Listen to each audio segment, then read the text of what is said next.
Hello, my friends and my family members. This is your friend, family member, Job Titus Cannon. I want to talk to you today about something that's a little bit personal, if you don't mind. I want to talk to you from the subject, the ministry of you. What is your purpose? The ministry of you. What is your purpose? Let me say that again. The ministry of you. What is your purpose? Before I get into the message that I want to give you, I want to go on and read this affirmation that was written by someone very special. The affirmation goes like this: I am a success. I can accomplish anything that I set my mind to accomplish. I realize that I was placed on earth to accomplish great things.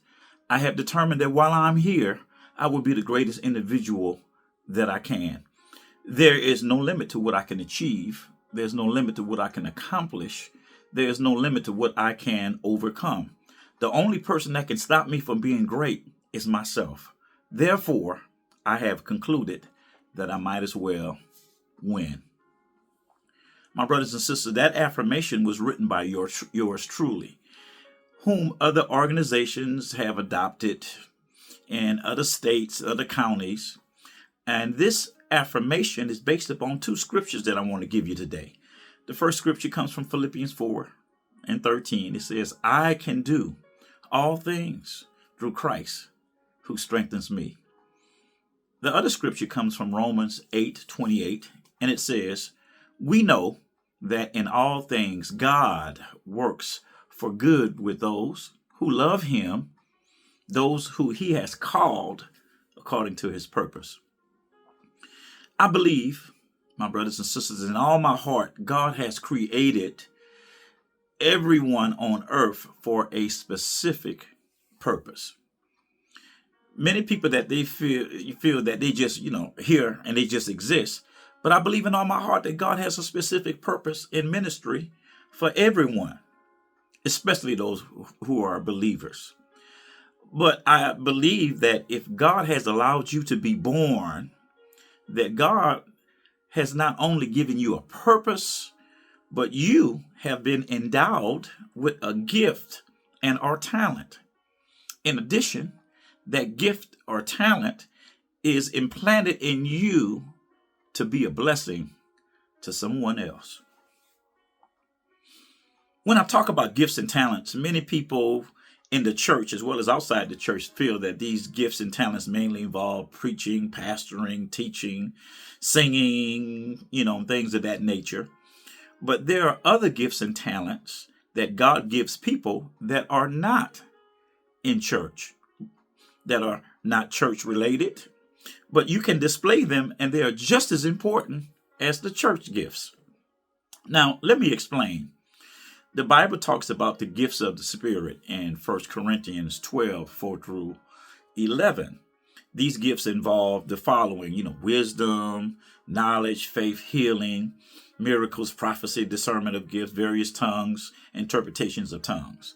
Those are the gifts of the Spirit that the Bible talks about, okay, in 1 Corinthians. But there are also other gifts expounded upon in this book that I would use. I've used this book to teach other ministers. I've used this book also, for other different purposes, but they're involving gifts that, in addition to the gifts of the Spirit, there are these gifts such as the gift of helps, the gift of hospitality, the gift of administration, the gift of government, the gift of showing mercy, and the gift of shepherding.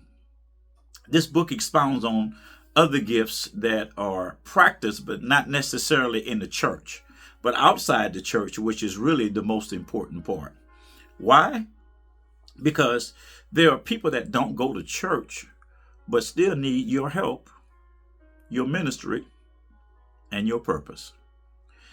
For instance, when someone has the gift of administration or the gift of helps, that may involve a talented person who has the gift of giving out information for people who may need houses, to purchase cars, to feed people that are homeless on the streets, or are people who need some help in that capacity. The gift of shepherding may involve a woman or a group of women who are gifted in helping young women, start their careers, or give instruction to how to be good mothers, good wives, or give instruction on helping school-age children who need guidance in some capacity. But many who are listening to me right now not only possess these gifts that I just mentioned, but you have gifts and talents that I did not mention that are just as important as the other gifts that are in the Bible, as well as in this book that I hadn't even mentioned, that are great and someone needs them. This is what I refer to as the ministry of you. God has given you a gift or talent with a purpose to help someone and be a blessing. Let me give you these 3 things right quickly that your ministry or purpose can do. All right, you ready? Number 1, make someone's life better. Hebrews 13:16 says this, and do not forget to do good and to share with others, for with such sacrifices, God is pleased. God is pleased with you when you are willing to make a better life for someone else who needs your help physically, who may need your help financially, who may need your help emotionally and or spiritually. God does not have to come down off of his throne to help people when he has people on earth who can be a help to other people. The number 2 of the 3 things that your ministry and purpose can do, number 2 is be a blessing to someone else. Proverbs 11:25 says this, the one who blesses others is abundantly blessed, and those who help others are helped. The scripture is basically giving you a commandment to bless others who are in need. If you bless them that are in need, God will bless you. In Luke 6:28, Jesus says this, bless those who curse you and pray for those who mistreat you. Now, let's be honest, my brothers and sisters. Some people just don't like you because they just don't like you. But God still desires for you to be a blessing to other people, even the ones that do not like you. Lastly, when we're talking about the 3 things that your ministry and purpose can do, what it can do also, number 3, is help you to fulfill your true earthly purpose. Because God has allowed you to be born and to live, God desires that you fulfill your ministry and purpose.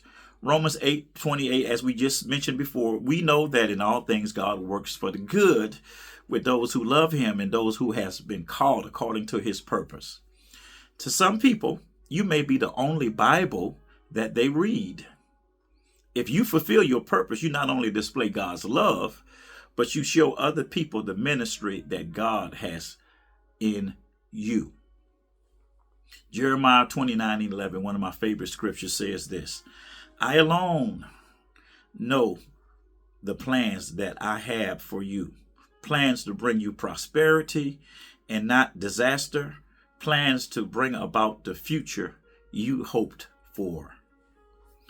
While you are here on earth, my brothers and sisters, display your talent, display your gift. Let the world see your ministry and your purpose.